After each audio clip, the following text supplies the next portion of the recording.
once again to Safari Escapes with Kelly.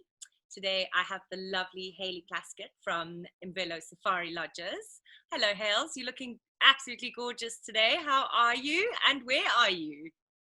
Thanks, Carls. It's so nice to connect with you and have the opportunity to chat a little bit more about what we all love doing. I wish it was over a G&T in Wangi at a waterhole, but I'll take this for today. I'm actually in Cape Town in the Western Cape. I've been here locked down, and it's been a long few months of lockdown here. The numbers have been really high in Cape Town, but it looks like we've just peaked or peaking, so that should be positive news, hopefully, for the whole region. But I think I'd probably still rather be in Zim right now because your numbers are so much lower than ours. So you've got a little bit more freedom there and being able to get into the bush. I hope you've been doing that a little bit. Yeah, well, unfortunately not quite. I haven't personally, but yeah, we're very lucky here in Zim, touch wood. Yeah, absolutely. Now, Hales, you and I have been chatting, obviously, leading up to this, to today. And one of the conversations we had was around the silver linings at the moment. And we decided that we wanted to highlight, the positives about the future of travel. And for us at Vayeni, and I'm sure for everyone, people still want to, our guests still want to dream and plan and get excited and be inspired to travel.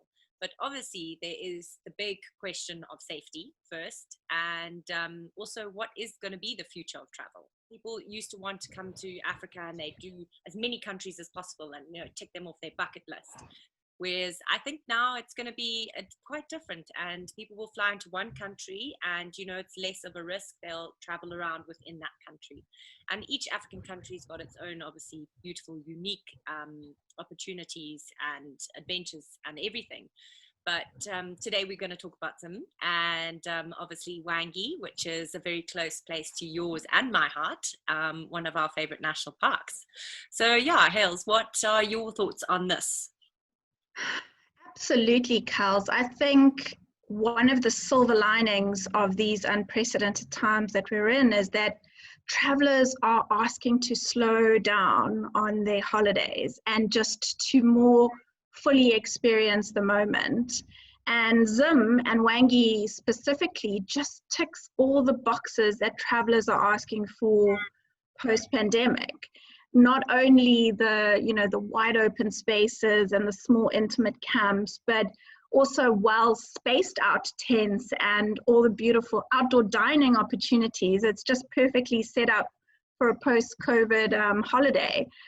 But it's not only, I think, that within Wangi, but one of the great things is, within Wangi, you'll definitely have more elephant than humans in your trip. I had a great statistic from about 2 years ago where they said Kruger National Park had 1.6 million visitors, and they've got roughly 17,000 ellies. And Wangi had 42,000 visitors and 45,000 ellies. So definitely more elephant than guests in the park. So we can definitely guarantee social distancing from humans, but probably not from the elephant, which is, I think, a great thing when you're coming on safari. So Wangi, 100% is known for its massive elephant herds. And if you combine that with the northern Botswana, definitely makes for the largest contingent elephant population in the world. Yeah. And Wangi is a flagship within that Khaza area. But Wangi just has so much more diversity than the elephant. It's one of the greatest national parks. It's 14,500 square kilometers. So it's about the size of Belgium, with very few camps in and around Wangi. So really giving you that exclusivity, but without compromising on your game experience. But the ecology of Wangi is really quite fascinating. So the bottom 2/3 of Wangi are ecologically defined by deep Kalahari sands that support these really impressive teak forests with the Zambezi and your other hardwoods. But the magic really happens on these Ngamo plains that are famed for down that area. Really good visibility and good game viewing all year round. And the mosaic of habitats just really support the all your browsing and grazing herbivores, and then of course your carnivores that prey on them. So really great concentrations of lion, cheetah, wild dog, and you can also see both of your hyena species down there too. And then the green season is just absolutely magical down there because the ancient lake systems fill with water and you get these flooded grasslands which resemble slightly a look and feel of the delta. And they attract all the migratory birds from Eurasia and Africa. So we've had over 300 species identified just down in that Ngamo area. So a really great one for your twitchers out there. But then if you move away from that southeastern part and you move down into the southwest of the park, down into the Joseph Benini Wilderness area where there is only one concession, which is our Josie Camp, definitely wilder, off the beaten track, more for your intrepid traveler that just wants to be hundreds of kilometers away from anyone else. But they also come down there to really experience the fossil sand dunes down there and the elephant trails that run in between them, which is fascinating topography to see. And then if you move up into your northern part of Wangi, that territory is more marked by Mapani woodlands. It's got koppies and hills, and it also has a really fascinating area, which is a special designated conservation area called the Nahimba Seeps, which is close to our Nahimba camp, and it's surface water just underground, which is got a lot of minerals, and the ellies come and dig for the minerals in the water there all year round, and you get these white elephant, which are quite fascinating to photograph. And then definitely the grasslands of the Shimba areas adds to the diversity, and we've got beautiful dams up that area, Masuma, Mandavu, which make for beautiful days out, picnic lunches, wonderful day trips. And up in that northern part, you definitely get the opportunities to see more of your elusive leopard sightings, your rowan, your sable, your big herds of buffalo. So, moving around the different parts of the park offers such an amazing amount of diversity in wildlife concentrations, topography, and activities. So it's a special park, and it definitely deserves to be more fully explored. Yeah, wow, Hales, that is an absolutely beautiful explanation of Wangi. I mean, Chish, I've never heard anyone really quite explain the whole dynamics from one side to the other. And it really is, like you said, it's so diverse and so different. And I know you guys with Imvelo, you've got 4 different properties, obviously, in Wangi, and they're all quite spread out and each very unique in their own way. And yeah, maybe you can give us a little brief overview of the camps. And a couple of highlights of, the special different experiences, because I'm sure they each have their own different activities. And tell us, what like the kind of dream itinerary that we could actually do with the whole of Wangi. Like guests came into Zim, they spent, however many days. What would you recommend, and where and how it would flow? Absolutely. Oh, I love the dreaming. One of our favorite combinations of slow-paced travel is 10 nights in Wangi, doing 3 very different areas with 3 very different Imvelo camps. And of course, I'll caveat it saying, you can do this in a varied amount of combinations and start the other way and do it in reverse and add and tailor and personalize, which we love doing with Vayeni. According to what guests are really looking to experience. But for me, one of my favorite combinations is fly into Vic Falls and then do a quick 30-minute charter down into the northern part of Wangi to Nahimba. And honestly, that is all about now taking time to smell the elephant. So your greeting there is going to be like 50 to 200 elephant in camp. I mean, you couldn't ask for a warmer welcome to Africa. Nahimba really offers the opportunity for that perfect armchair safari. We've got an amazing waterhole riding camp, and the way the camp is built, it's set in this like half moon around the waterhole, so you can literally sit on your balcony and have these perfect waterhole views. So if you don't want to leave camp and just have the armchair safari and see what comes down to the waterhole, it's a very productive waterhole. What a wonderful way to just get into like the rhythm of the bush and start to slow down there and get this greeting of these big super herds that come into Nahimba. But I would definitely recommend walking up in that area. It's walking is just such a wholly different experience to drives, and there's no better way to really be connected to nature.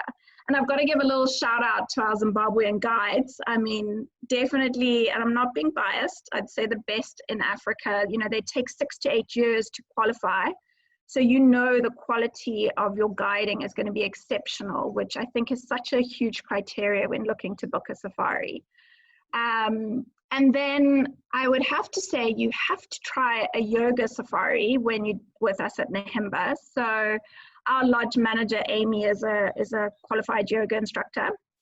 And what a beautiful way to start the day or end the day, just in that flora and fauna and wilderness, and you know, hearing the birds call and the elephants drinking and having a yoga experience. So that's something that we offer up there. And then 100%, as I mentioned, those Nahimba Seeps are very special. I think an African sunset or sunrise just can't even adequately be described in words, but it's something that has to be savored at Nahimba, because when you go to the seeps, just the way the sun sets behind those big herds of ellies that come and dig, you just get this opportunity to capture the most amazing sunset photography with a beautiful gin and tonic in hand. So what a way to finish a day in magnificent Wangi.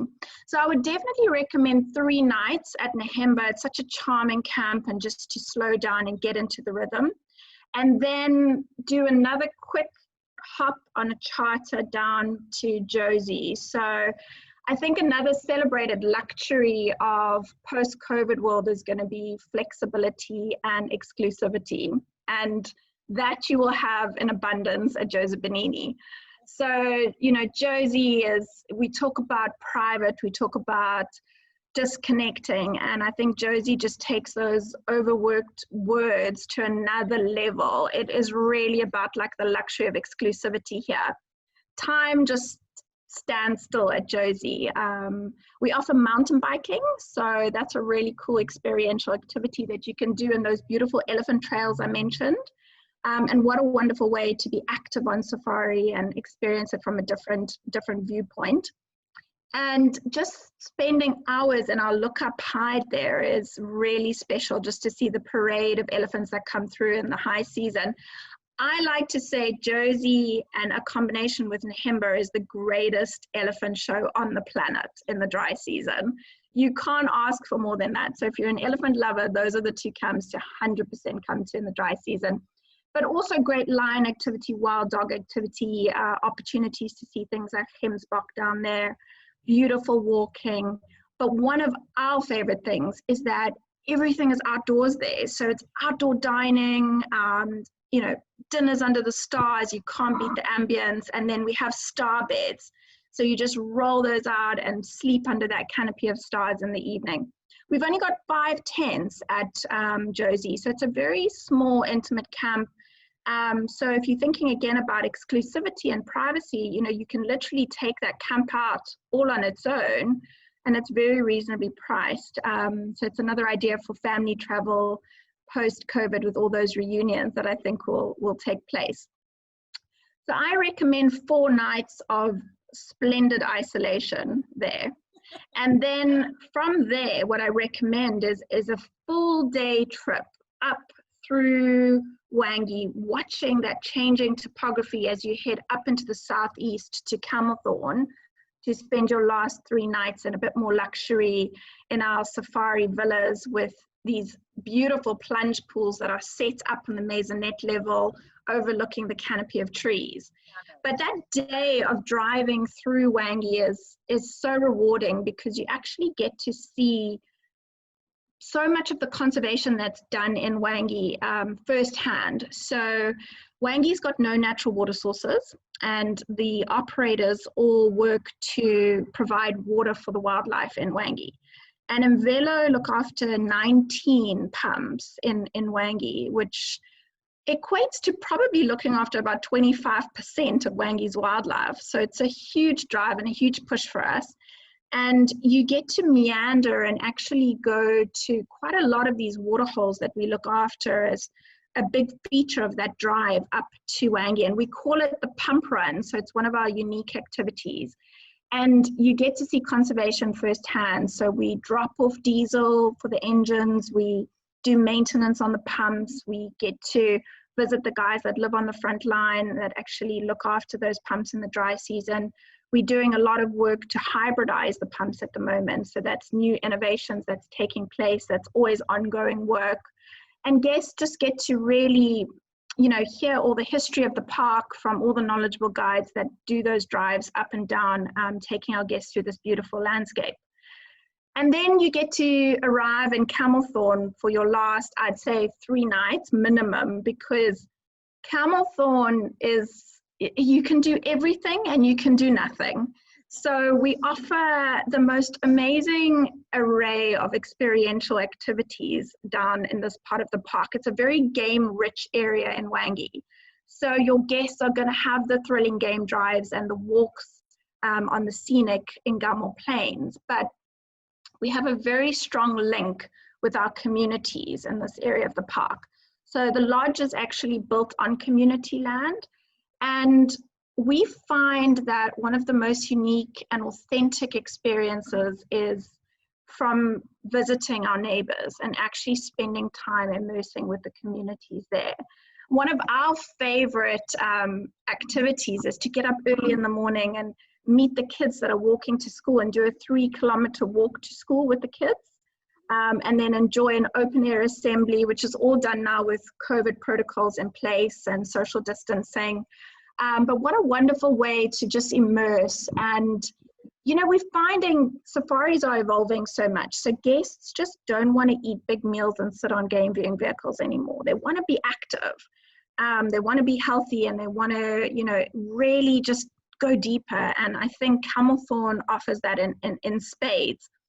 So our community programs down there is, you know, not only immersive days with the communities, but we do so much on top of that. So our spa ladies are also hired from the community. So it's part of our empowerment programs for the communities. So I highly recommend a little bit of pampering as well while you're in the African bush, but giving back to the communities. You know, I'm all about a good massage after a long walk in the bush.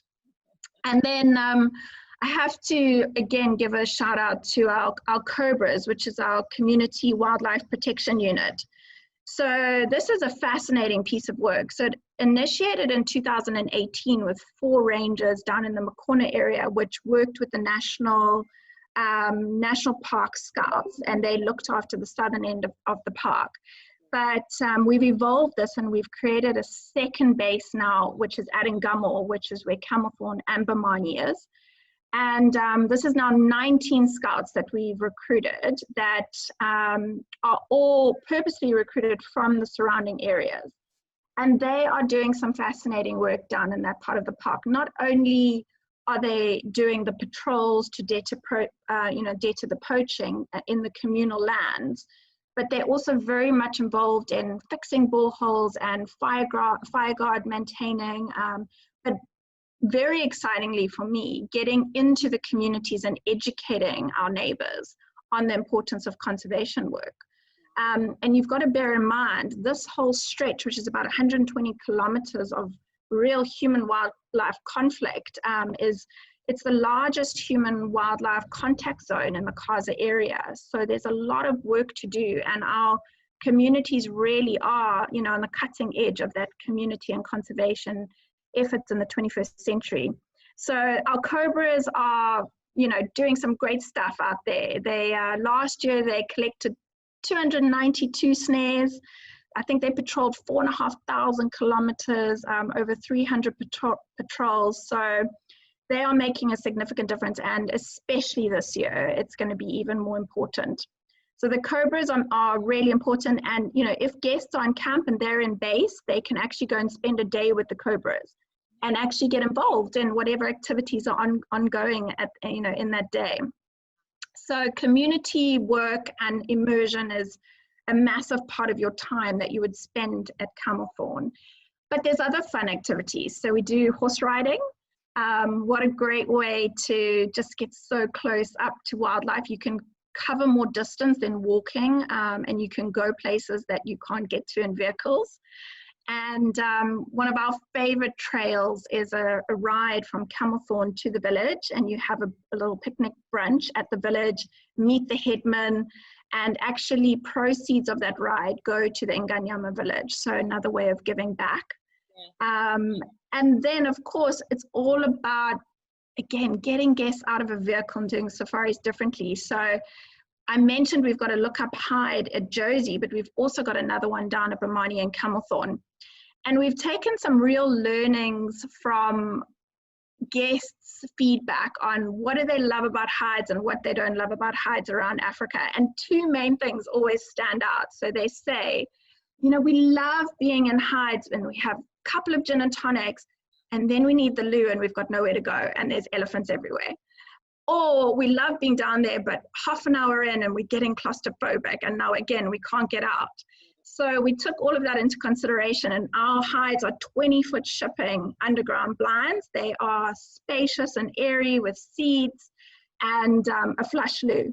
So we've taken all of it into consideration, and a little bar, and I just highly recommend spending hours down there, because that's when the magic happens, when you just sit and wait and immerse yourself in what comes to the actual hides. But a great one for photographers that just want to be, literally, I call it toenail photography. Yeah, you're so close. You're in the midst of it. You can literally feel the flick of the spray of the ellies, and you can smell them, and it's wonderful. So, and it's safe. So it's also a great one for families, because we have a lot of families that come through, and how amazing, for kids to be able to get that close-up experience, but in a safe environment. So after your 3 nights at Camelthorne, where again, you've done a lot, but if you want to, you can also just relax on your plunge pool with the G&T. I think we've saved the best for last. So the eastern part of Hwange National Park has a very historic railway line, which is part of Cecil John Rhodes's empire dream of Cape to Cairo, and the railway line was the backbone. And so our kind of cherry on top experience is then transferring out of camp on our one-of-a-kind Elephant Express rail car. So it's so amazing. You can walk around, take photographs. There's a meal served on board. There's a guide. There's a flush loo. It's just a much more comfortable way than a road transfer out. And it's just a really exhilarating experience to finish off your safari before hopping in your closed aircon vehicle and heading up back to the falls, where I recommend a couple of nights in the falls. Such an iconic town. It needs to be included, I think, in any itinerary for Zim. And yeah, it's a great one to end a safari of a lifetime in Hwange. So my recommendation is, Hwange is just so diverse, amazing wildlife concentrations, and you just can't get under the skin of it in a few days. So plan to spend a little bit longer with us. Geesh, I think that sounds like an absolute dream itinerary, and I'm sure you're making everybody pretty excited and wanting to start planning. And yeah, I mean, it sounds so perfect, especially considering the risks and the way that travel is going to change going forward. So yes. Yeah, fascinating. And the great thing is, Carls, I mean, guests booking that through you, I mean, it racks for under $6,000 per person, for a 10-night itinerary. So it's also very, very good value for money. So get in touch with Vayeni, because there's also some great specials running. Absolutely. We'll try and make all your dreams come true, hey? 100%. 100%. Now, Hales, obviously you have touched on quite a bit of the community and the conservation work, but I was going to ask if there was anything else you wanted to highlight, or, you know, obviously, I mean, Imvelo is just, I mean, you guys touch on, you've got so many achievements with what your teams have been busy at work with and what you've been doing, and obviously trying to maintain it through this whole Corona escapade. And yeah, I mean, well, you've already touched on quite a few things, but I just thought I'd ask in case there was anything else you specifically wanted to highlight. Yes, there is. I mean, I think for us, our whole ethos is how we partner with our communities, and, you know, they have to benefit from our tourism activities. And I think the scale and impact of what Imvelo does, you know, really is a massive part of our model for a community-based success story. And I definitely have mentioned, you know, the wildlife protection and the habitat protection that we do, but it definitely goes beyond that, into the sphere of water and food, which is a very important project that's close to my heart. I mean, last year we provided 500,000 school meals to kids, you know, 13 schools along the boundary of Vayeni National Park. And this year our target is to still continue to feed 3,000 kids through this really tough year. It's evolved from school lunches to village lunches, so we're continuing to try find ways to do it even while schools are closed.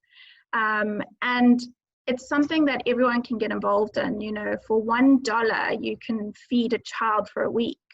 So it's a project that's very close to my heart, and it has such an amazing domino effect on kids' attendance in previous years at schools, and how we've seen, you know, the pass rates go up. And water is a massive one. So I've spoke about obviously the water for the wildlife, but water for people is critical, and providing clean potable water. So, you know, Imvelo has drilled over 80 boreholes in the communities. And we'll continue to maintain those this year, and probably maintain over 100 of them. But food aid is critical. I mean, last year we delivered 60 tons of food aid to the more remote communities. Butch has actually just been on a trip down to Josie, and he dropped off 286 20 kg maize meals to 286 families. So, you know, making a huge difference to those very remote parts of Vayeni that don't generally get the support. So water and food is massive, but so is education. And, you know, we can't wait for obviously our school curriculums to get back up and running. But, you know, last year we had a donation of 22,000 books, which actually went to 69 schools. So I think 25,000 kids benefited from this. So education is, you know, massive on our agenda, and to continue to drive that this year in any way we can. And also health. Health is so important, and it's been something Imvelo is very well known for, is our Smile and See Safari, which is our hero dentists that they're rock stars that come up once a year. They're Italian and Spanish. There's 13, 15 of them, and they come and provide free dentistry and optometry for our communities with Imvelo. So we manage all the logistics of it, and they just come out and, you know, and get to work in the most incredible, you know, rural and basic environments. And last year we saw our 27,000th patient. So it's certainly made a massive impact, and, you know, we are pushing for still being able to run it this year. You know, it's very much still on our agenda, as long as you know, our dentists can actually get to us.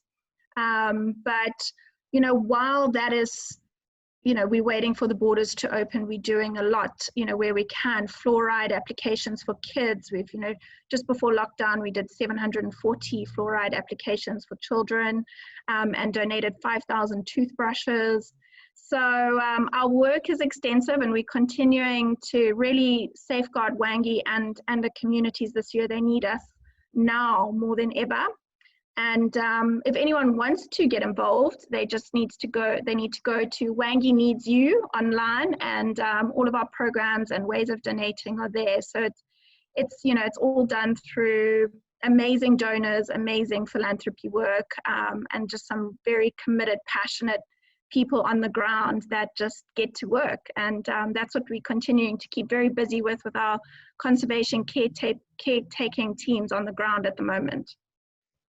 Wow, Hales, that's incredible to hear. I mean, the impact that you guys are having, and yeah, what you actually are accomplishing and maintaining to keep going is just, it's phenomenal. It's very inspiring, and I'm sure many people will hopefully get more involved. And yeah, it's just thank you. Thanks for sharing. Thank you. Thank you. Yeah, thank you very much, Carls, and thank you for being such big supporters of Imvelo. You know, it's we're all in this together.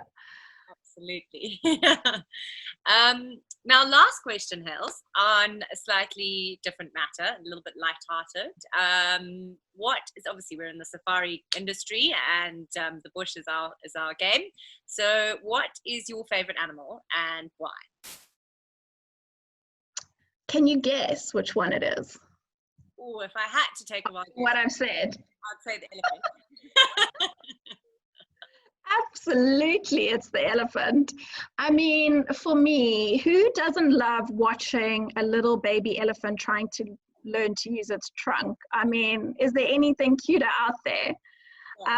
It's one of my favorite things, but they are just such highly intelligent and social animals. And I love that elephant society is so matriarchal and led by strong females. You know, that's always, I've loved that connection. But they're also just such irresistible subjects to capture on camera.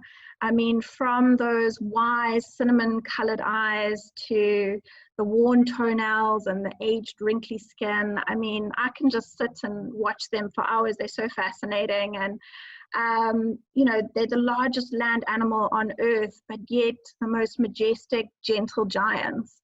They just completely fascinate me, and we're so blessed to have these super herds in Wangi that we can, you know, that every day is just something interesting and exciting and new to watch and learn from them. Very wise animals as well, I think. So yes, they're definitely still top of my list. Beautiful.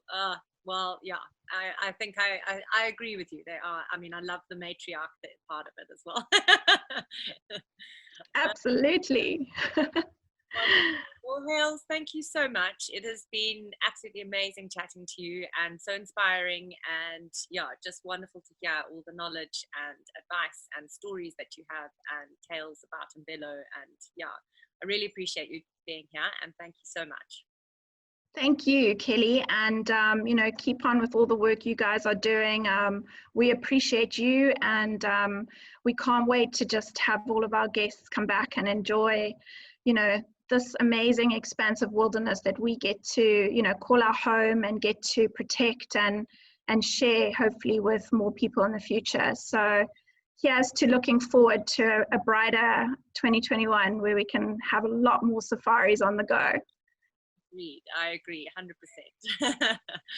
Thanks. So take care of yourself over there in Zim, and yeah, if you do get into the bush, have a G&T for me. I will, definitely. I'll send you a pic. Thanks. Love it. Thank you. Thanks, Carls. Take care of yourself. You too. Thanks everyone for watching, and yeah, see you next time. Cheers. Bye.